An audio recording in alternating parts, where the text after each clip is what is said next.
یہ ہو گیا تھوڑی سی بات الرحمن الرحیم کے بارے میں. اچھا لیکن ایک کنفیوژن بھی آ گئی, وہ بھی سمجھ لیں. رب میں سربراہی کے سرداری کے معنی تھے کہ نہیں تھے نا؟ مسئلہ یہ ہے کہ جب کسی کی اتھارٹی ہوتی ہے نا تو آپ کی دو طرح کے مینیجرز ہوتے ہیں. ایک مینیجر ہوتا ہے کوئی ایک ایک چیز چیک کر رہا ہوتا ہے, اس کو مائکرو مینجمنٹ کہتے ہیں. کیا کر رہے ہو, کتنا ٹائم لگے گا, اچھا دکھاؤ کیا کیا, ہر منٹ چیک کر رہا ہے. ایک مینیجر ہوتا ہے کہتا ہے اس ہفتے یہ کام مکمل کر لینا, میں جمعے کو چیک کر لوں گا, کھلی چھٹی. پورا اعتماد ہے کہ تم کر لو گے, مجھے بار بار تمہیں چیک کرنے کی ضرورت نہیں ہے.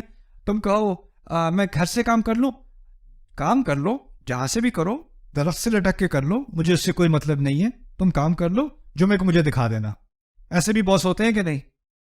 ایک ہوتے ہیں جو ہر چیز کو مینج کر رہا ہے, اور دوسرا کھلی آزادی دے کے بس مجھے ریزلٹس دکھا دینا, یہ تمہاری ڈیڈ لائن ہے. اگر اللہ تعالیٰ ہمارے اوپر اقتدار رکھتے ہیں, رب ہیں, تو ان کا حق ہے وہ کسی بھی لمحے پوچھ لیں. لیکن دنیا کی زندگی کیسی بنائی ہے, کس قسم کی مینجمنٹ ہے اللہ تعالیٰ کی؟ نماز پڑھنی ہے, 5 وقت پڑھنا, نہیں پڑھنی سوتے رہو. ویسے پڑھنی چاہیے, میں اٹھاؤں گا نہیں. جھوٹ نہیں بولنا, جھوٹ نہیں بولنا, لیکن بولو گے تو آسمان سے کوئی بجلی آ کے نہیں لگے گی زبان پہ. بولنا ہے بولو, میں نے بتا دیا نہیں بولنا, باقی اب تمہارا ہے, تمہاری ذمہ داری ہے. ایسا ہی ہے نا. اس کی میں آپ کو انسانی مثال دیتا ہوں. ہمارے یہاں تو الحمدللہ دنیا میں اب غلامی نہیں رہی اس طرح کی, لیکن مثال کے طور پہ کہہ رہا ہوں. آپ فرض کریں کہ آپ میرے پاس آئے, آپ کہتے ہیں آج کے بعد آپ میرے غلام ہیں. میں کہتا ہوں چلو ٹھیک ہے, غلامی قبول کر لیجیے آپ کی. کیا کروں جی آپ کے غلام ہونے کے ناطے؟ بس یہ میں نے ایک دائرہ بنایا ہے, اس دائرے کے اندر رہنا, بس باقی کچھ نہیں, اس دائرے کے اندر رہنا. کہا جی یہ تو بڑا آسان کام ہے. اب میں دائرے کے اندر زندگی گزار رہا ہوں اور آپ مجھے دور سے دیکھ رہے ہو. ایک دن میں ذرا پھسل کے گر گیا دائرے کے اس طرف. جب میں دائرے کے اس طرف گرا, میری نظر فوراً کہاں گئی؟ مالک کی طرف. اوہ سوری سوری سوری, غلطی سے کونے پہ پھسل گیا تھا, اب نہیں ہوگا عمل. میں کچھ بھی نہیں کہا, ایسے ہی بس ایک لفظ نہیں کہا میں نے. میرے ذہن میں آیا ماشاء اللہ باس تو ویسے کافی ہلکا ہاتھ رکھا ہوا انہوں نے, اتنی کو سزا بھی نہیں ملی. تو 2-3 دن بعد مجھے تھوڑا خیال آیا کہ میں ذرا ایک اور دفعہ غلطی سے گر کے دیکھوں کیا ہوتا ہے. تو میں گرا, فوراً میں نے دیکھا جو میرے مالک ہیں وہ بیٹھے ہوئے چیئر پہ, اٹھے بھی نہیں چیئر سے. اور پھر میں کہوں سوری سوری, وہ کہتے اچھا جی یہ تو اتنا کوئی سیریس نہیں ہے جتنا میں پہلے سمجھ رہا تھا. میں پہلے بہت ڈرا ہوا تھا, کیونکہ مجھے لگا کہ اگر میں اس قانون کو توڑوں گا تو کوئی نہ کوئی کانسیکوینس ہوگا نا, کوئی ساتھ میں اس کے بارے میں مواخذہ ہوگا, کوئی سوال جواب. لیکن کچھ نہیں ہوا. تو اب میں کیا کرتا ہوں, ایک پاؤں ادھر, ایک پاؤں ادھر, ایک پاؤں ادھر, ایک پاؤں ادھر. اور پھر میں باس کو بھی, وہ بھی مجھے ایسے, اور پھر کچھ عرصے بعد میں دونوں پیر اس طرف اور گھوم پھر رہا ہوں. اور باس سے بھی, باس کہہ رہا لنچ تیار ہے. یعنی تعلقات میں کوئی وہ ابھی بھی پرووائڈ کر رہا ہے, ابھی بھی خیال رکھے ہوئے ہے, اور میں لائن کے باہر ہوں لیکن کچھ نہیں کہا. اچھا میں 5-6 سال اس طرح گزار دیے اسی طرح سے. اس دوران میرے ساتھ وہ کچھ زیادہ رعایت نہیں کر رہا. اب وہ جو زیادہ رعایت کرتا ہے نا کوئی باس, تو اس سے امپلائیز کا کیا ہوتا ہے پتہ ہے؟ اوئے ہوئے ہوئے. میری ایک بہت پرانے زمانے میں میری ایک جاب تھی, میں پری اسکول ٹیچر تھا, kindergarten and pre school. اور پھر مجھے وہاں سے جب میں فارغ ہوا تو مجھے ایک جاب ملی, میں 3ری جماعت کو میتھ پڑھاتا تھا, میتھمیٹکس. تو جس اسکول میں پڑھاتا تھا ساری ٹیچرز جو تھیں وہ سینئر تھیں, اور بہت ہی یعنی بچے دیکھ کے ان کو, میں تو یہ نہیں کہوں گا کہ دادی یاد آ جائیں, دادی تو نائس ہوتی ہیں, دادی نانی, ان کو دیکھ کے قیامت یاد آ جاتی تھی. میں گیا کلاس میں نے کہا میں نے ان بچوں سے دوستی کرنی ہے. ان بچوں کو میں نے ڈرانا نہیں ہے. میں گیا, میں لطیفے سنا رہا ہوں, میں ٹیبل پہ کھڑا ہو کے ٹرکس کر رہا ہوں, یہاں پہ پینسل گھسا کے یہاں سے نکال رہا ہوں, کچھ کر, وہ تالیاں بجا رہے ہیں, سرکس بنا ہوا ہے کلاس کے اندر. میں نے کہا یہ بچے مجھ سے اتنی محبت کریں گے, 1-2 دن بعد جب میں کہوں گا میتھ شروع کرو, دل کھول کے پڑھیں گے. تو میں سمجھا یہ بڑی اچھی اسٹریٹجی ہوگی, میں اتنی محبت سے ان سے ڈیل کر رہا ہوں, کھلی آزادی دی ہوئی ہے. تیسرے دن میں نے کہا چلو بھائی بچوں, اوپن اپ پیج 5. کیا ہوا پتہ ہے؟ ایک مجھے کہتا ہے نو, دوسرا ایک دوسرے سے کہتا ہے ڈو دا پینسل, وہ پینسل والی چیز کرے دوبارہ. میں نے کہا نہیں, اوپن پیج 5. اور مجھے ابھی تک یاد ہے ایک بچہ وہ دیوار پیچھے کلاس کی دیوار پہ گیا, وہاں پہ وہ یہاں کھڑا اپنا نام لکھ رہا ہے دیوار پہ, اور وہ لکھ رہا ہے اور مجھے دیکھ رہا ہے. اور اس کا دوست اس سے کہہ رہا ہے یار ٹیچر تجھے دیکھ رہا ہے, تو کہتا ہے ہاں لیکن یہ اچھے ہیں. میں سمجھانا یہ چاہ رہا ہوں کہ اگر آپ کے ساتھ رحمت کی جا رہی ہے, آپ کا بہت خیال, بہت شدت سے محبت کی جا رہی ہے آپ کے ساتھ, اور اس محبت پورا مکمل خیال کیا جا رہا ہے, آپ نافرمانی کریں یا فرما برداری کریں, آپ کا پھر بھی خیال کیا جا رہا ہے, تو اس میں امکان کس چیز کا ہوتا ہے کہ آپ کو غلط فہمی ہو جاتی ہے کہ یہ تو نائس ہی نائس ہے, یہ تو ہے اچھے نرم دل کے ہیں. اللہ تعالیٰ نے سوال پوچھا ہے قرآن میں, یا ایھا الانسان ما غرک بربک الکریم, انسان تجھے اپنا رب جو تجھ سے اتنا تجھ پر کرم کرتا ہے, کس چیز نے تجھے دھوکہ دے دیا؟ کیا اس کے کرم نے تو تجھے دھوکہ نہیں دے دیا؟ دھوکے میں تو نہیں پڑ گیا تو جب کہا نا الرحمن الرحیم, تو یہ خطرناک بات کہہ دی. رب تو وہ ہے, رب میں تو اتھارٹی آ گئی نا, اقتدار آ گیا, اور اس کے بعد فوراً تسلی دے دی کس الفاظ سے؟ الرحمن الرحیم. اب کوئی اللہ تعالیٰ کی حدود سے باہر جا کے اس نے لکر سٹور کھول لیا, اس نے کوئی اور حرام بزنس شروع کر دیا اور حرکتیں شروع کر دی, اور اس کو تم کو یہ اللہ کی حدود سے باہر ہے یار, واپس آ جاؤ حدود کے اندر. یار تجھے نہیں پتا, ایک لیکچر میں نے سنا تھا الرحمن الرحیم, پتہ ہے کتنی چیزیں, 3 چیزیں ہوتی ہیں الرحمن کے اندر اور 2 ہوتی ہیں الرحیم کے اندر. چھٹی ہے نا الرحمن الرحیم میں, تو پھر بگاڑ کا سارا سامان ان 2 الفاظ میں, جتنی رحمت ہے اتنا ہی بگاڑ کا سامان بھی ہے.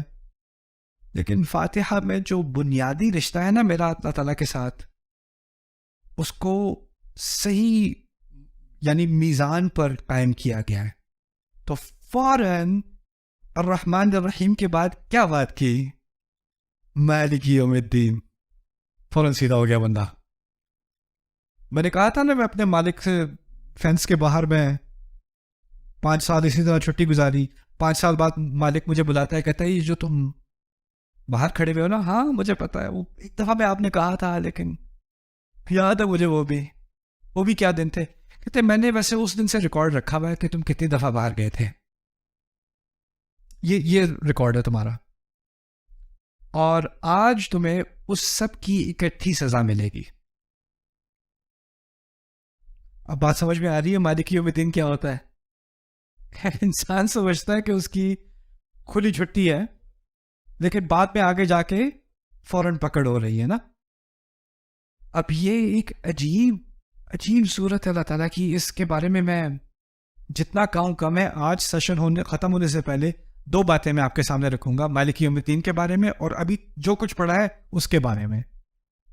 2 لفظ جو ہیں وہ ایک دوسرے سے بہت قریب ہیں اس صورت میں, ایک رب اور ایک مالک, ہے نا, ایک رب اور ایک مالک, اور ان دونوں کے درمیان 2 الفاظ ہیں. ایک طرف رب ہے, ایک طرف مالک ہے, اور درمیان میں 2 کون سے لفظ ہیں؟ الرحمن الرحیم. اب ان دونوں لفظ کے بارے میں سوچیں, ان میں سے ایک عارضی ہے اور ایک مستقل ہے. عارضی والا کون سا تھا؟ الرحمن. اور مستقل والا کون سا ہے؟ اب یہ عجیب کلام دیکھیں اللہ کا. رب العالمین اس زندگی کے بارے میں تھی وہ بات, یا اگلی زندگی کے بارے میں؟ رب العالمین اس زندگی کے بارے میں، اور اس سے قریب 3 ترین لفظ ہے الرحمن جو اس زندگی کے بارے میں ہے. مالک کا لفظ استعمال ہو رہا ہے کس زندگی کے بارے میں، اور اس کے قریب ترین لفظ کون سا ہے؟ الرحیم، جو ہمیشہ والی رحمت، اس سے قریب ترین. کیا عجیب کلام ہے، کیا ترتیب ہے اس کلام کی. رب العالمین الرحمن الرحیم مالک. اچھا، شروع ربوبیت سے رب، انتہا مالک سے، اور درمیان میں دونوں کے کیا؟ رحمت. یعنی یہ کبھی مت سمجھنا کہ وہ تمہارا، یہ کبھی مت بھولنا کہ وہ تمہارا رب ہے اور تمہارا مالک ہے، لیکن ان دونوں الفاظ سے ڈر لگنے لگتا ہے. لیکن جب ڈر نہ لگنے لگے تو جتنا گہرائی میں اس رشتے کے درمیان میں پہنچو گے تو کیا ملے گا تمہیں؟ رحمت ملے گی. اس کے باہر اتھارٹی ہے اور اندر محبت ہے. رب، مالک، رحمہ. عجیب. الحمدللہ رب العالمین الرحمن الرحیم مالک یوم الدین. اب جلدی سے ان 3 آیات کو میں کم از کم آج مکمل کرنا چاہ رہا ہوں. تو مالک یوم الدین کے بارے میں کچھ چیزیں میں آپ کے سامنے رکھ دوں. یہ بہت آسان ہے سمجھنا. دین سے شروع بات کرتے ہیں. دین عربی میں کہتے ہیں فیصلے کو. دین عربی میں also اس کو بھی کہتے ہیں کسی سے آپ کا معاملہ ہو رہا ہونا اور اس معاملے کو مکمل کیا جائے. میرا معاملہ طے ہو گیا، اس کو بھی دین کہا جاتا ہے. کما تدین تدان، جیسے تم دوسرے سے معاملہ کرو گے ویسا تمہارے ساتھ معاملہ کیا جائے گا. یہ عربی کی کہاوت ہے. اچھا، اگر شدید محبت کا ذکر ہے الرحمن الرحیم میں تو اس کا متضاد کیا ہونا چاہیے؟ نفرت، عذاب. اگر ایک طرف محبت ہے تو اس کا متضاد عذاب ہونا چاہیے. لیکن اس کے متضاد میں دین کا لفظ استعمال کیا ہے. اور دین کیا ہے؟ انصاف، فیصلہ. اور فیصلے سے کیا، کس چیز کی طرف اشارہ ہو رہا ہے؟ انصاف کی طرف. تو اگر آپ اس طرح سمجھ لیں کہ جو محبت ہے وہ پازیٹیو ہے، مثبت ہے، اور نفرت کیا ہے؟ منفی ہے. تو عدل کہاں پہ ہوگا؟ انصاف کہاں پہ ہوگا؟ صفر. نہ محبت نہ نفرت. اللہ تعالیٰ نے اس کی اتنی عظیم رحمت ہے، اس نے نفرت کا، عذاب کا، غصے کا ذکر بھی نہیں کیا، منفی کا ذکر بھی نہیں کیا. اگر یہ پورا چارٹ ہوتا نا تو ایک طرف پازیٹیو میں الرحمن الرحیم ہوتا اور دوسری طرف عزیز الانتقام ہوتا، المعذب کچھ ہوتا. لیکن وہاں بھی صفر تک لے گئے، منفی تک نہیں لے کے گئے. صرف دین کی بات کی، یعنی انصاف کی بات کی. اور یہ کیوں کی؟ کیونکہ اصل چیز جس سے ہمیں ڈرنا ہے نا وہ عذاب نہیں ہے. فاتحہ کے مطابق اصل چیز جس سے ڈرایا جا رہا ہے وہ انصاف ہے. انہ من سئل یوم القیامۃ فقد ہلک. ایک روایت میں آتا ہے جس سے اس دن ایک سوال بھی پوچھ لیا گیا وہ تو برباد ہو گیا. اللہ تعالیٰ کی رحمت اس دن پتہ ہے کیا ہے؟ کچھ لوگ ہوں گے جن کی کتاب ان کے سیدھے ہاتھ میں ہوگی. اللہ تعالیٰ نے فرمایا ہے، اللہ تعالیٰ ہم سب کو اس میں شامل کرے. اچھا، جس کی کتاب اس کی سیدھے ہاتھ میں ہے نا، اس کے بارے میں کیا کہا ہے کہ وہ سیکیورٹی گیٹ پہ پہنچتا ہے اور وہاں اللہ تعالیٰ نے کہا ہے فَسَوْفَ يُحَاسَبُ حِسَابًا يَسِيرًا، اس کے ساتھ آسان حساب کیا جائے گا. آسان حساب سے مراد روایات سے ملتا ہے کہ فرشتے کتاب کھولیں گے بھی نہیں، گزرنے دیں گے. جی ہمیں بتایا، آپ جائیں. کیونکہ آپ کے کون سے ہاتھ میں کتاب ہے؟ اب آپ نروس، آپ کے ہاتھ میں تو کتاب ہے، لیکن آپ کہیں اگر آپ یہ پیج 130 پہ جائیں تو اس میں ایک حج ہے، وہ ضرور دیکھ لینا. جیسے آپ کا پیپر ہوتا ہے نا، اس میں آپ نے بڑے الٹے سیدھے جواب دیے ہوتے ہیں، لیکن ایک صحیح جواب دیا ہوتا ہے تو اس کو آپ پہلے دکھاتے ہو ٹیچر کو، یہ والا یہ چیک کرنے ذرا، یہ والا. اچھا، یہ اگر پیج 503 پہ جائیں تو وہاں ایک شاید ایک لیلۃ القدر تھی میرا خیال ہے اس میں ایک. تو آپ، لیکن وہ فرشتے کیا کہہ رہے ہیں؟ آپ چاہو آپ کی خیر ہے، نکلو، کوئی بات نہیں. عجیب سا. دوسری طرف کہا ہے کسی کی کتاب ان لوگوں کے الٹے ہاتھ میں ہوگی، اللہ ہمیں ان میں سے نہ کرے، اور ان کی پیٹھ کے پیچھے ہوگی. ایسے ہوگی کتاب، نہ صرف الٹے ہاتھ میں، پیچھے. اب وہ خود بھی نہیں دیکھ سکتا کتنی خراب ہے. اس کو پتا ہے خراب ہے، اس کو یہ بھی نہیں پتا کتنی خراب ہے. اب وہ بھی آ رہا ہے سامنے اور اس سے پوچھا جا رہا ہے. اب یہاں پر جب الدین کہا ہے نا تو اس سے ہمیں اس بات کی طرف اشارہ مل رہا ہے کہ اللہ تعالیٰ اس دن کا بھی مالک ہے، جس طرح وہ رب اس دنیا میں ہے، اس دن وہ رب نہیں ہوگا، اس دن وہ کیا ہوگا؟ مالک. تو کیا نکل گیا؟ رب کے معنی میں سے کیا نکال لیا گیا؟ تحفے دینے والا، خیال کرنے والا، قائم رکھنے والا. جو اس کے نرم نرم معنی تھے نا، وہ سارے نکل گئے، اور کیا رہ گیا؟ مالک. اس دن تو اتھارٹی ہوگی، یا تو رحمت ہوگی یا پھر یہ. اور اگر آپ اس طرح بھی سمجھ لیں کہ رب کے اندر دو پہلو ہیں، ایک محبت والا پہلو بھی ہے رب کے اندر، اور ایک اقتدار والا بھی ہے. تو رب کے اندر وہ جو محبت والا پہلو ہے نا، وہ الرحمن الرحیم میں سامنے آ گیا. اور رب کے اندر جو اقتدار والا پہلو ہے وہ کہا؟ مالک یوم الدین میں سامنے آ گیا. ان تینوں الفاظ کا آپس میں ایک جوڑ بن گیا.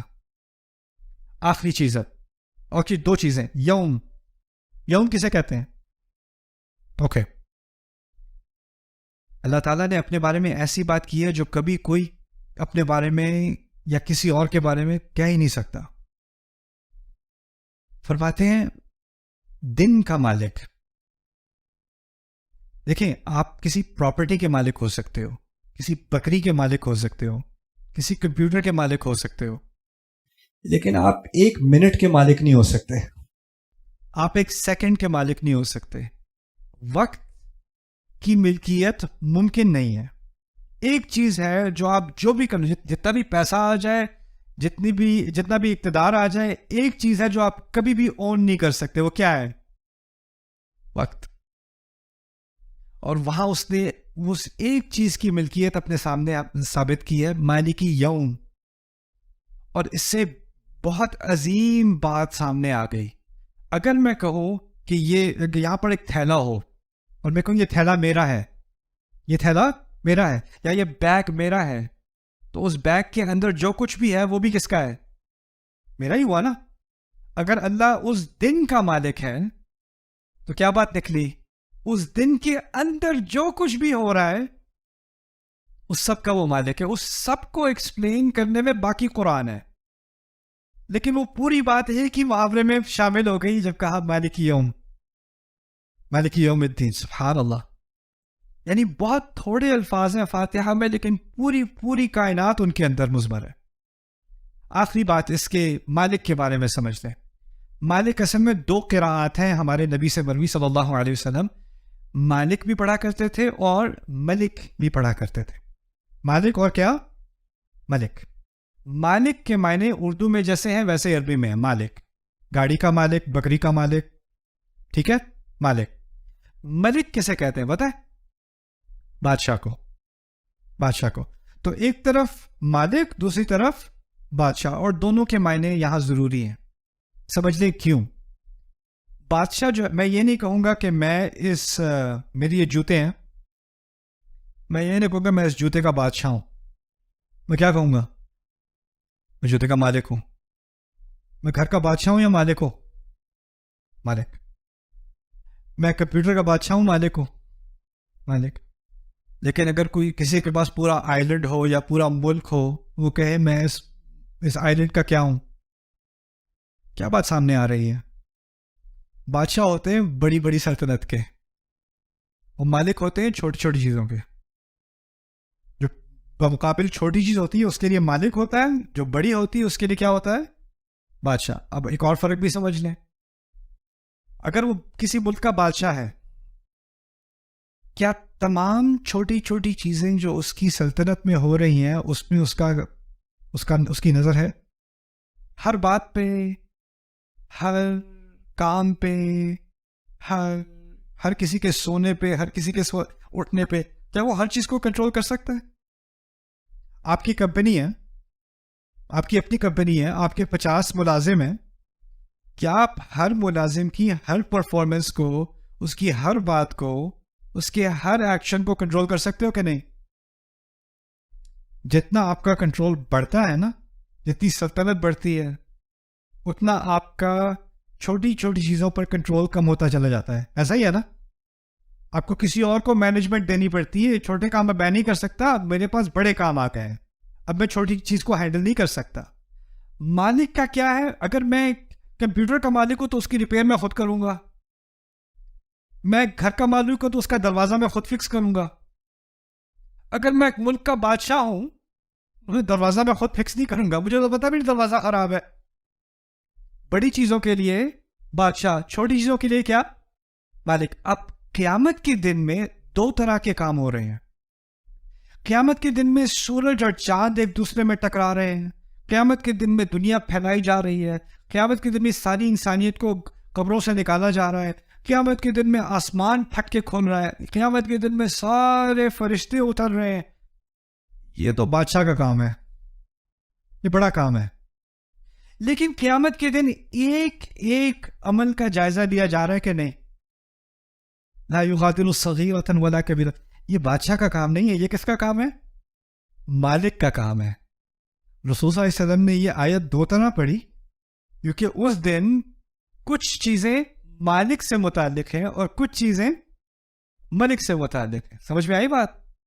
اور دونوں کو شامل کر دیا مالک یوم الدین میں. آپ کے جانے سے پہلے ہم نے 3 آیات کا مطالعہ کیا ہے اس وقت تھوڑا سا. الحمدللہ رب العالمین، الرحمن الرحیم اور مالک یوم الدین. میرے نزدیک قرآن میں اللہ تعالیٰ کا سب سے جامع تعارف، اگر کوئی غیر مسلم ہو وہ پوچھے تم کس خدا کی عبادت کرتے ہو، تمہارا اسلام کا خدا کون ہے، اس کی سب سے جامع تعریف بس یہی تین آیات ہیں. الحمدللہ رب العالمین، الرحمن الرحیم، مالک یوم الدین. پہلی چیز جو وہ خدا خود چاہتا ہے کہ تم جانو، جس کے بارے میں ہم بات کرنے لگے ہیں، وہ حمد کا مستحق ہے. اس کا نام اللہ ہے. اس سے رشتہ تمہارا رب کا ہے، اور صرف تمہارا ہی نہیں، تمام سوسائٹیز کا، تمام انسانیت کا، ازل سے ابد تک، العالمین. اور اس کو تم سے ایسی شدید محبت ہے کہ جس کا تم اندازہ نہیں کر سکتے. اور یہ بھی تمہارے ہاتھ میں ہے کہ وہ محبت تمہارے لیے ہمیشہ کے لیے رہے، الرحیم. لیکن اگر تم نے اس محبت کا فائدہ اٹھانے کی کوشش کی تو یہ جان لو کہ آج نہیں تو کل نہیں، ایک دن آ رہا ہے، ایک کل آنے والا ہے جس میں پھر پورا حساب لیا جائے گا. اور ایک بڑی چیزیں ہوں گی اور چھوٹی چیز تک حساب لیا جائے گا. مالک یوم الدین. ایک پوری بیلنس پکچر آ گئی میرے سامنے، ایک پوری تصویر آ گئی جس میں نہ اس طرف میں صرف اللہ تعالیٰ سے ڈروں، یا اس طرف میں صرف اللہ تعالیٰ کی طرف سے مطمئن ہو جاؤں اور مجھے کوئی فکر ہی نہ رہے. دونوں کے درمیان میں ایک مکمل بیلنس یہ آ گیا. یہ بات آ گئی ابھی تک فاتحہ میں. اور اس کے بعد جہاں سے ہم کل بات شروع کریں گے انشاءاللہ، وہ ہوگی کہ اگر یہ کوئی بات سن لے تو وہ کس نتیجے پہ پہنچے گا. یعنی اس ساری بات کا، ٹھیک ہے آپ نے یہ باتیں سیکھ لی اللہ کے بارے میں، سو واٹ، پھر کیا؟ اس کا نتیجہ کیا نکلنا چاہیے؟ اگلی آیت اصل میں ان 3 آیات کا نتیجہ ہے کہ جو ان 3 آیات کو سمجھ لے وہ کہاں تک پہنچے گا، کس فیصلے تک پہنچے گا، اور خود ہی سے پہنچے گا. اس سے کہا نہیں جائے گا عبادت کرو، اس لیے عبادت کرو، یہ نہیں کہا گیا. کہا ہے ایاک نعبد، ہم صرف تیری ہی عبادت کرنے کو تیار ہیں، کرنے آئے ہیں. یعنی ہم اپنے آپ کو والنٹیئر کر رہے ہیں، ہم اپنے آپ کو اس نتیجے پر پہنچا رہے ہیں. اس کے بارے میں انشاءاللہ یہاں سے آگے جو اصل معجزات ہیں اس صورت کے وہ آگے آنے والے ہیں انشاءاللہ، اس پہ کل ملاقات ہوگی. کل کے سیشن کے آخر میں 2 باتیں میرے ذہن میں تھیں جو رہ گئیں، وہ میں پہلے ذکر کر دوں. الحمدللہ رب العالمین، الرحمن الرحیم، مالک یوم الدین کے بارے میں. اس کے بعد پھر آگے چلیں گے. یہ ذرا سی کمپلیکیٹڈ چیز ہے لیکن میرے خیال سے آپ لوگ کافی اسمارٹ ہو، آپ سمجھ جاؤ گے. ٹھیک ہے. اور رب کے بارے میں نے کہا تھا کہ اس میں 5 معنی ہیں. کسی کو یاد ہے کیا تھے؟ مالک، سید، منعم، مربی، قیم. اچھا 5 میں سے نا اس کو ہم تھوڑی تقسیم کر دیتے ہیں. ان میں سے 2 کا تعلق اتھارٹی کے ساتھ ہے، باقی 3 کا تعلق رحمت کے ساتھ ہے. 5 معنی ہیں لیکن 2 کا تعلق کس کے ساتھ ہے؟ اتھارٹی کے ساتھ، اقتدار کے ساتھ. وہ 2 کون سے ہیں آپ خود گیس کرو. مالک اور سعید کا تعلق اقتدار کے ساتھ ہے، لیکن جس نے خیال رکھنا ہے، جس نے تحفہ دینا ہے، جس نے نشو نما کرنی ہے، مربی، منعم، قیم، اس کا تعلق کس کے ساتھ ہے؟ رحمت کے ساتھ. بات سمجھ میں آ گئی؟ اوکے. اب آگے جا کر مالک کا لفظ آیا تھا، مالک یوم الدین، اور مالک کی دو قراءات تھیں، یاد ہے آپ کو؟ مالک اور ملک۔ اس میں سے ایک مالک تو ویسے بھی رب کے ساتھ تھا، اور ملک اتھارٹی کے یا جو سید کے قریب ہے، ملک اور سید، سمجھ رہے بات؟ یعنی رب میں 5 معنی ہیں، لیکن اس میں سے 2 معنی مالک اور ملک میں بھی ہیں، لیکن 3 مسنگ ہیں۔ یہ بات سمجھ آ رہی ہے؟ کون سے 3 مسنگ ہیں جو رب میں ہیں، جو مالک میں اور ملک میں نہیں ہیں؟ منعم، مربی، قیم۔ تو وہ 3 مسنگ کیوں ہیں؟ سوال پیدا ہوتا ہے کہ یہاں 3 مزید کیوں ہیں اور وہاں 3 کم کیوں ہیں؟ وہاں بات ہو رہی ہے انصاف کی۔ کس دن کا مالک ہے؟ مالکی یوم الدین۔ یہاں بات ہو رہی ہے تمام عالمین کی، رب العالمین۔ وہ آخرت کی بات ہے، آخرت کے کورٹ والے دن کی بات ہے، اور یہاں پر دنیا کی بات ہے۔ دنیا میں اللہ تعالیٰ کا اقتدار بھی ہے، لیکن وہ ہر وقت ظاہر نہیں کرتا۔ اللہ تعالیٰ کی ملکیت بھی ہے، ہر وقت ظاہر نہیں کرتا۔ مجھے امپریشن ملتا ہے میرا بھی کوئی کنٹرول ہے، میرے منہ میں جو بات آئے میں کہہ سکتا ہوں، وہ روکتا نہیں ہے۔ روک سکتا ہے؟ روکتا نہیں ہے۔ میں جو دیکھنا چاہوں دیکھ سکتا ہوں، وہ میری آنکھوں کو بند نہیں کرتا۔ ہے تو وہ مالک، ہے سید، لیکن اس کو وہ ایکسرسائز کرنے سے مجھے نظر نہیں آتا کہ وہ اس کو مجھے کنٹرول کر رہا ہے۔ اور وہ کیوں نہیں کر رہا؟ فوراً پکڑ کیوں نہیں ہو رہی؟ کیونکہ منعم، مربی، قیم، الرحمن، ان ساری چیزوں کی وجہ سے مجھے تھوڑی سی آزادی دی ہوئی ہے۔ قیامت کے دن کیا ہونا ہے؟ لا يتكلمون الا من اذن له الرحمن وقال صوابا۔ اس دن تو کسی کو بات کرنے کی اجازت نہیں ہوگی۔ مہطعین رؤوسہم، یہاں تک کہ مجرموں کے بارے میں اللہ ہمیں مجرموں میں سے نہ بنائے۔ سورۃ القمر میں بتایا ہے کہ وہ ان کو پکارا جائے گا ایک ایسی چیز کی طرف جو بہت ڈرونی ہوگی، الی شیء نکر، یوم یدعو الداعی الی شیء نکر، ایسی چیز کی طرف بلایا جا رہا ہے جو بہت ڈرونی ہے۔ اچھا، اگر میں کہیں آگ دیکھوں اور وہ قریب ہے، کوئی جانور دیکھے، کوئی انسان دیکھے، کس طرف بھاگے گا؟ اس کی الٹی ڈائریکشن میں بھاگے گا نا، اس کی طرف تھوڑی بھاگے گا۔ مہطعین رؤوسہم، سر اوپر اٹھائے ہوئے اس کی طرف بھاگیں گے۔ یعنی بلایا جا رہا ہے کسی ڈرونی چیز کی طرف، اور پھر کہا جا رہا ہے اس کی طرف بھاگیں گے، سر اٹھائے ہوئے، گھورتے ہوئے۔ اس کو کوئی چیز ڈرونی ہوتی ہے، اس کو گھورنے کا دل جاتا ہے، اس سے دوسری طرف ہانک کرنے کا دل جاتا ہے۔ سبحان اللہ، اس دن ہمارے اوپر یہ اتنا بھی کنٹرول نہیں ہوگا کہ جس چیز سے نیچرلی ہم بھاگتے ہیں، جس کو ہم دیکھنا نہیں چاہتے، اس کو ہم گھور گھور کے دیکھ رہے ہوں گے اور اس کی طرف بھاگ رہے ہوں گے۔ وہ ہماری بات نہیں ہو رہی، کفار کی بات ہو رہی ہے۔ اللہم لا تجعلنا منہم، اللہ تعالیٰ ہمیں ان میں سے نہ بنائے۔ لیکن بات میں یہ کہنا چاہ رہا ہوں، اس دن وہ اپنے اقتدار کو ظاہر کرے گا، ملک ہوگا اس دن قہار ہوگا۔ اچھا، دوسری بات یہاں پر یہ سمجھ لیں کہ یہاں پر رب تھا العالمین کا، وہاں ہے مالک یوم الدین کا۔ ان دونوں میں ایک عجیب سا تناسب ہے، خاص کر دین اور عالمین کے درمیان۔ عالمین کے بارے میں نے آپ کو بتایا تھا، تمام سوسائٹیز، تمام تاریخی قومیں دنیا جہاں میں جو آئیں، جو گزر گئیں، جو آنے والی ہیں، جو سوسائٹیز کسی بھی ملک میں ہیں، کسی بھی خطے میں ہیں، کسی بھی آئلینڈ پر ہیں، وہ تمام عالمین میں شامل ہیں، رائٹ؟ اچھا، ان تمام میں اللہ تعالیٰ نے وہ جو 5 کے 5 نام ہیں نا، مربی، منعم، قیم، جو مزید 3 نام تھے، اب ہر سوسائٹی کے بارے میں سوچو، اس سوسائٹی کی ڈیولپمنٹ کیسے ہوئی؟ اس لیے ہوئی کہ اللہ ان کا مربی ہے۔ اس سوسائٹی کو کیا کیا ریسورسز ملے، ان کو کیا کیا چیزیں ملی، ان کے زمین کے نیچے کیا خزانے نکلے، ان کو کیسی زرخیز زمین ملی، ان کو کیسا سونا ملا، کیسی چاندی ملی، کیسی آرمی ملی، کیسی منعم۔ کتنی دیر تک وہ قائم رہی سوسائٹی؟ ہو سکتا ہے کسی سوسائٹی کی حکومت 1000 سال رہی، کسی کی 2000 سال رہی، کسی کی 100 سال رہی، کسی کی 50 سال رہی۔ اس دوران اللہ تعالیٰ کیا تھا ان کے لیے؟ قیم، انہیں قائم رکھے ہوئے تھا۔ یعنی ان تمام، اور پھر ان سوسائٹیز کے بارے میں سوچیں، کیا ہر سوسائٹی کے قانون ایک جیسے ہوتے ہیں؟ ان کے اچھے برے کی تمیز ایک جیسی ہوتی ہے؟ نہ، کسی سوسائٹی میں جو چیز اچھی مانی جاتی ہے، کسی اور سوسائٹی میں وہ بری مانی جاتی ہے۔ کسی سوسائٹی میں کوئی چیز جائز ہے، کسی اور سوسائٹی میں وہ ناجائز ہے۔ ملیشیا میں چوئنگم کھانا حلال ہے.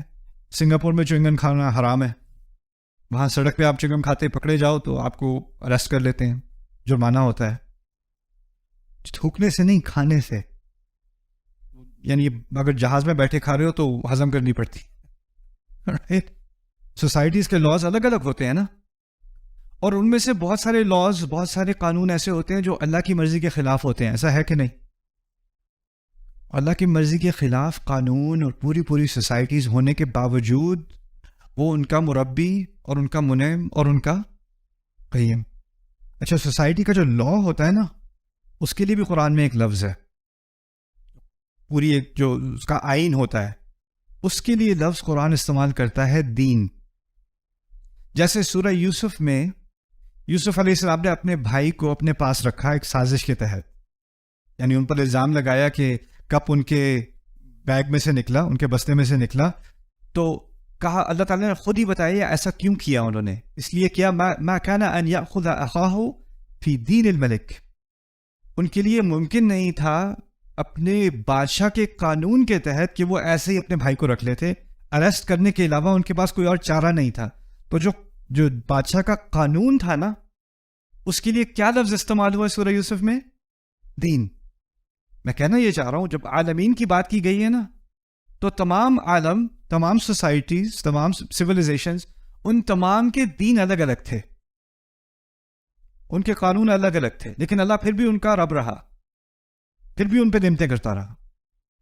لیکن ایک دن آ رہا ہے جب وہ, آپ کسی بھی قانون سے آئے ہوں, کسی بھی آئین سے آئے ہوں, ایک دن سب کو ایک ہی قانون کے تحت جج کیا جانا ہے. وہ کیا ہے؟ مالک یومی الدین. اب سختی ہو گئی. جب سختی ہو گئی تو نرمی والے 3 معنی نکالنے پڑیں گے. تو یہاں پر رب اور وہاں پر مالک کی بات سمجھ میں آ گئی. تو یہ چیز, یہ بھی باریک سا تناسب ہے کہ رب کے ساتھ العالمین اور مالک کے ساتھ یوم الدین. سبحان اللہ. اچھا, اب آگے میں نے آخری بات آپ سے رات کی تھی اور کل کی تھی دوپہر کو, کہ اب ان تمام باتوں کا جو اللہ تعالیٰ نے ان 3 آیات میں کہی ہیں, الحمدللہ رب العالمین الرحمن الرحیم مالک یوم الدین, اب اس کا ایک نتیجہ نکلنا چاہیے. اور قرآن اس پہلی صورت میں نہ صرف اللہ تعالیٰ اپنا تعارف کرا رہا ہے, ان 3 آیات میں تو اللہ تعالیٰ نے اپنا تعارف کرا دیا, لیکن اس پورے قرآن کا جو مقصد ہے نا, اس سے بھی ہمارا تعارف ہو رہا ہے. قرآن کی ہر صورت میں بہت زیادہ ہدایات ہیں, لیکن فاتحہ میں پورے قرآن کی ہدایات کا خلاصہ ہے.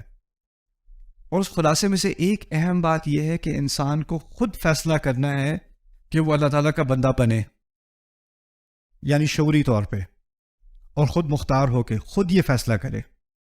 اس پہ یہ فیصلہ کسی کی طرف سے مسلط نہیں کیا جا سکتا. لا اکراہ فی الدین. دین کے معاملے میں آپ کسی پہ زبردستی نہیں کر سکتے, جبر نہیں کر سکتے, فورس نہیں کر سکتے. آپ جتنا بھی بچے کو فرض کرے تربیت کر لو, نماز پڑھو, نماز پڑھو, نماز پڑھو, نماز پڑھو, ایک ابھی اس پر نماز واجب نہیں ہے, اس کی عمر نہیں ہوئی, ایک دفعہ اس کی عمر ہو جائے اور پھر وہ آپ کے ڈانٹنے ڈپٹنے سے نماز پڑھے, تو اس کی نیت کیا تھی؟ نیت کرتا ہوں 4 رکعت نماز امی کی وجہ سے, اللہ اکبر. یہی نیت تھی نا. ہمارے دین نے کیا سکھایا ہے؟ اعمال کی بنیاد, اعمال کا دار و مدار کس چیز پر ہے؟ اگر آپ کسی کو فورس کر رہے ہو تو اس کی نیت اللہ کی تھوڑی رہی. نیت تو آپ تھے نا, نیت تو کسی کا پریشر تھا. تو شروع سے ہی اللہ تعالیٰ نے کیا کہا ہے, یہاں تک کہ اللہ, کیونکہ وہ رب ہے, وہ فورس کر سکتا ہے, وہ زبردستی بھی کرا سکتا ہے.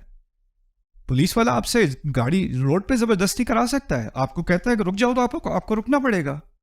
آپ کو اشارہ کرے گا روکو گاڑی, آپ کو روکنی پڑے گی. سلو کرنے کو کہے گا, سلو کرنی پڑے گی. اللہ تعالیٰ بھی اسی طرح آپ کو رکوا سکتا ہے, اور اگر نہیں رکو گے تو اس کے ساتھ کانسیکوینسز ہوں گے, اس کا کوئی نہ کوئی نتیجہ اسی وقت آپ کو اس کا سامنا کرنا پڑے گا. لیکن اللہ تعالیٰ نے اس نظام میں, اس دنیا کے نظام میں ایک آزادی دی ہے, اور اس آزادی سے انسان خود اپنی آزادی سے کہے ایاک نعبد. اسی لیے کہا اعبدوا نہیں کہا.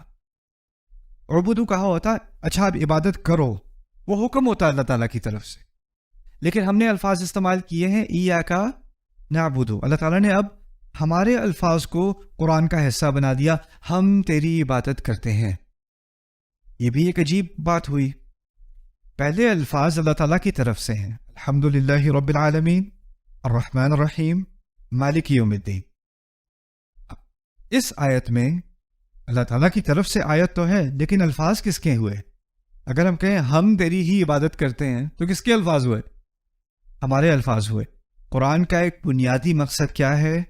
اللہ تعالیٰ اور ہمارے درمیان ایک بات ہو رہی ہے, ایک مکالمہ ہو رہا ہے, اور اب ہمیں اس مکالمے کی شروعات ہو گئی ہے. اللہ تعالیٰ کچھ کہتے ہیں, پھر ہم کچھ کہتے ہیں, اللہ تعالیٰ کچھ کہتے ہیں, پھر ہم کچھ کہتے ہیں. جس طرح آپ کسی کی بات سنتے ہو اور آپ بات سننے کے بعد آپ کا رد عمل ہوتا ہے نا, پھر آپ اس کا جواب دیتے ہو. آپ کے ذہن میں کوئی بات آتی ہے تو آپ کہتے ہو. اللہ تعالیٰ اب ہمیں سکھا رہے ہیں, جب اللہ تعالیٰ کوئی بات کرتے ہیں تو آپ کے ذہن میں, آپ کے دل میں کوئی بات آنی چاہیے اور وہ آپ کے منہ سے نکلے گی. تو جو بات نیچرلی منہ سے نکلے گی اس فاتحہ کے اندر وہ کیا ہے؟ ایاک نعبد. اچھا, تو یہ پہلی بات تو میں نے بتا دی جس نتیجے پر انسان خود پہنچے. یہاں پر بھی ایک اور, کیونکہ میں اپنے بارے میں تھوڑی سی بات آپ کو بتاؤں گا, زیادہ پھر بورنگ ہو جائے گی. میں جب اسلام کے بارے میں سوچ رہا تھا کہ میں مسلمان کیوں ہوں, کیونکہ میرے پیرنٹس تو میرے ساتھ تھے نہیں اس وقت. نیو یارک میں کالج میں کچھ زیادہ ہی آزادی تھی, تو سوچنے کا موقع ملا کہ اگر مسلمان ہوں بھی تو کیوں ہوں. کیا اس لیے ہوں کہ میرے پیرنٹس والدین مسلمان ہیں, تو میرا جو دوست ہندو ہے اس کے والدین ہندو ہیں, تو اس وجہ سے وہ ہندو ہے.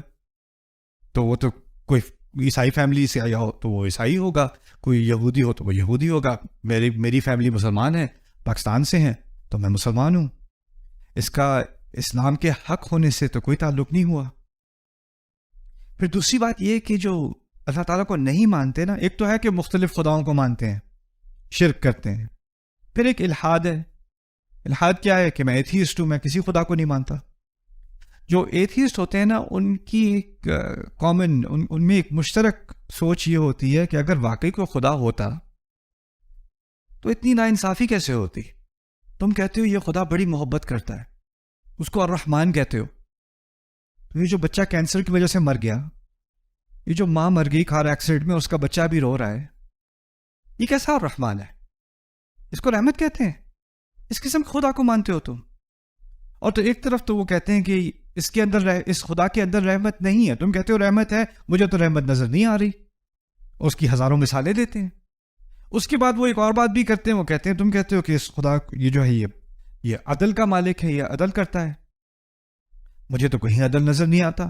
جو لوگ بزنس میں چیٹنگ کرتے ہیں, جھوٹ بولتے ہیں, رشوتیں دیتے ہیں, کرپشن کرتے ہیں, وہ آگے نکل جاتے ہیں. جو دیانتداری سے کام کرتا ہے, جھوٹ نہیں بولتا, رشوت نہیں کرتا, ملاوٹ نہیں کرتا, وہ کیا ہوتا ہے اس کے ساتھ؟ وہ پیچھے رہ جاتا ہے.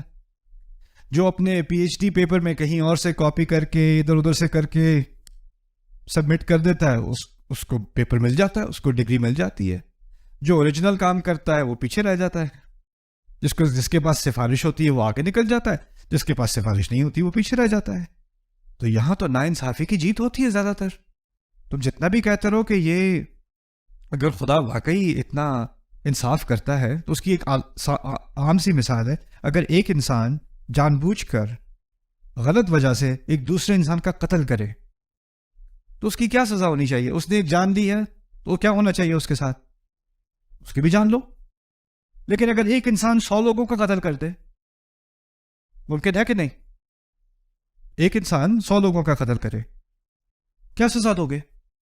زیادہ سے زیادہ ایک ہی دفعہ قتل کرو گے نا. ایک دفعہ قتل کرنے کے بعد اس کے بعد آپ کیا کر سکتے ہو؟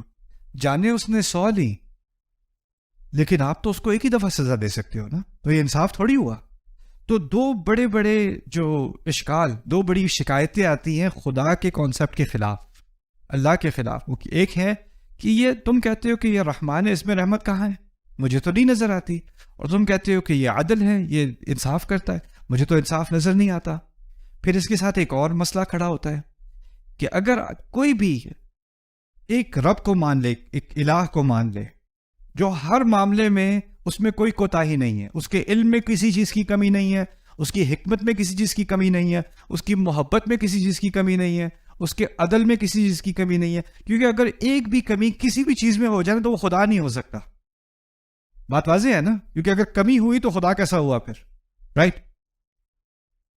فاتحہ میں اس بات کا جواب ہے. فاتحہ میں اللہ تعالیٰ نے ہمارے اور اللہ کے رشتے کی بنیاد الرحمن رکھی, العدل رکھی. پہلے اپنا نام بتایا الحمدللہ, پھر بتایا تمام چیزیں اللہ کے بارے میں سیکھنے کے لیے پہلی چیز کیا سیکھنی پڑے گی. پہلا وصف اللہ کا, پہلی صفت کیا تھی فاتحہ میں؟ رب. رب یعنی اس تمام رشتے کی بنیاد, میری تمام زندگی کی بنیاد, انسانیت کی کہانی کی بنیاد ایک لفظ ہے میرے اور اللہ کے درمیان. وہ کیا ہے؟ اللہ میرا رب ہے. اب جب وہ اپنے آپ کو الرحمن کہتا ہے نا, تو وہ رب ہونے کے دائرے کے اندر رحمت کر رہا ہے. اور جب وہ مالک یوم الدین ہوگا تو وہ رب کے ناطے وہ فیصلہ کرے گا اس دن. یعنی اس اصل رشتہ میرا اس کے ساتھ کس چیز کا ہے؟ میں عبد ہوں اور وہ رب ہے. اچھا, اس رب نے کیا کیا؟ اس نے ایک فیصلہ کیا کہ جو میری رحمت ہے نا وہ دو طرح کی ہے, ایک ظاہر اور ایک باطن. ایک رحمت میں دکھاؤں گا اور ایک رحمت میں چھپائے رکھوں گا. یہ اس کا فیصلہ ہے. اب کیونکہ وہ رب ہے, اس کی پوری اتھارٹی, اس نے یہ فیصلہ کر دیا. اب اس فیصلے کے پیچھے اس کی کیا حکمت تھی, کیا تک تھی؟ اگر وہ مجھے سینس سمجھا دے کہ آپ نے کیوں کیا کہ کچھ رحمتیں ظاہر ہیں اور کچھ رحمتیں باطن ہیں. آپ کہو کہ کسی کی بیماری ہوئی ہے تو وہ تو عذاب میں ہے, لیکن اس کے پیچھے بھی کوئی نہ کوئی چھپی ہوئی کیا ہے؟ رحمت ہے. وہ مجھے نظر نہیں آ رہی. اب مجھے نظر نہیں آ رہی تو میں خدا سے کہوں ذرا مجھے بھی دکھائیں, ذرا کیا رحمت تھی اس کے اندر, مجھے تو سمجھ نہیں آ رہی. آپ پہلی بات بھول گئے. کیا ہے وہ آپ کے لیے؟ رب.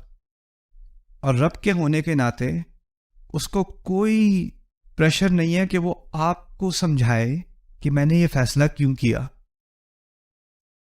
دیکھیں, اگر جج یا پولیس والا آپ کو روکتا ہے نا تو آپ کو کیوں روکا مجھے؟ پتا نہیں ہے میں کام پہ جا رہا ہوں, سمجھاؤ ذرا کیوں روکا مجھے. آپ کیوں اس طرح بات نہیں کرتے جج کے ساتھ, ٹیچر کے ساتھ, پولیس والے کے ساتھ؟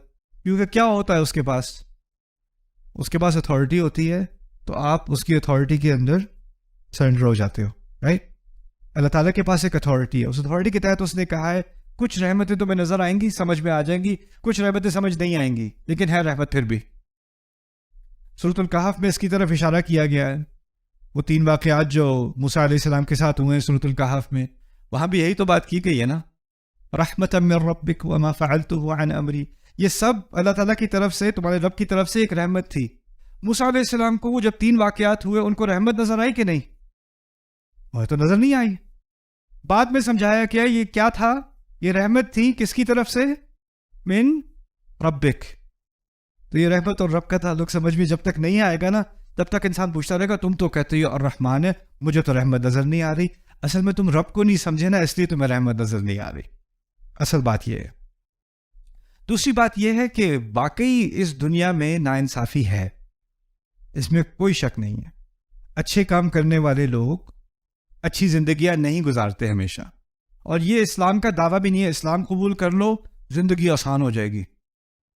اسلام کی ہدایات پہ چل لو, کوئی مشکل نہیں ہوگی تمہاری زندگی میں, صحت مند ہو جاؤ گے, فیملی میں کوئی ڈرامہ نہیں ہوگا, پیسے کا معاملہ حل ہو جائے گا, صحت کا معاملہ حل ہو جائے گا, سوسائٹی کا معاملہ حل ہو جائے گا, ہر طرف سے نعمتیں آئیں گی تمہاری طرف, بس اللہ کی بات مان لو. اچھا جی میں ماننے کو تیار ہوں. کیا مثالیں ہیں؟ ابراہیم علیہ السلام کو دیکھو. ارے ابراہیم علیہ السلام نے اللہ کی بات مانی, گھر سے نکالے گئے, پھر آگ میں پھینکے گئے, پھر بچے کو ذبح کرنے کا حکم کیا, پھر صحرا میں یہ اچھا بڑا زبردست ریلیجن ہے, اس کو آپ فالو کریں, آپ کی ساری مشکلیں حل ہو جائیں گی. اچھا یعقوب علیہ السلام کی طرح ان کے ساتھ کیا ہوا تھا؟ اولاد چھین لی گئی, سالوں سال روتے رہے ہیں, وہ بھی اللہ کے نبی. تو آپ کوئی پروڈکٹ کوئی چیز بیچ رہے ہوتے ہو نا, تو آپ بینیفٹس دیتے ہو, یہ آپ یہ لیں تو آپ کا یہ فائدہ ہوگا.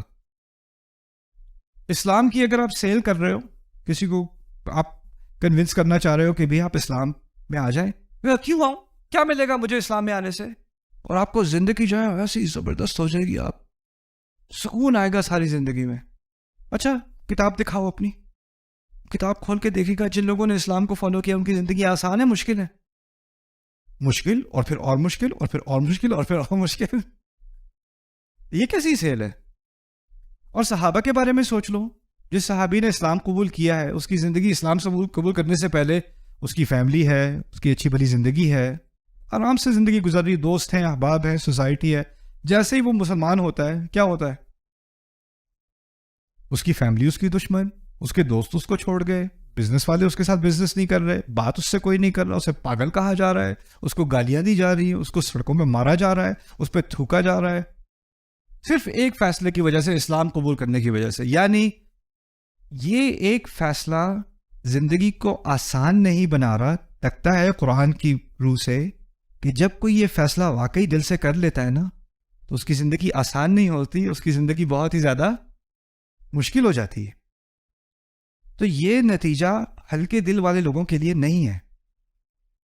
اگر واقعی یہ بات سمجھ میں آ گئی ہے الحمدللہ رب العالمین الرحمن الرحیم مالک یوم الدین, تو سوچ سمجھ کے یہ فیصلہ کرنا پڑے گا ایاک نعبد. اور کیونکہ یہ فیصلہ بہت مشکل ہے اور اس کے ساتھ بہت ساری مشکلات کا سامنا کرنا پڑتا ہے, تو پھر جو جہاں سے انسان کو سپورٹ ملتی تھی نا دنیا میں, زندگی میں, ہو سکتا ہے وہ سارے راستے بند ہو جائیں.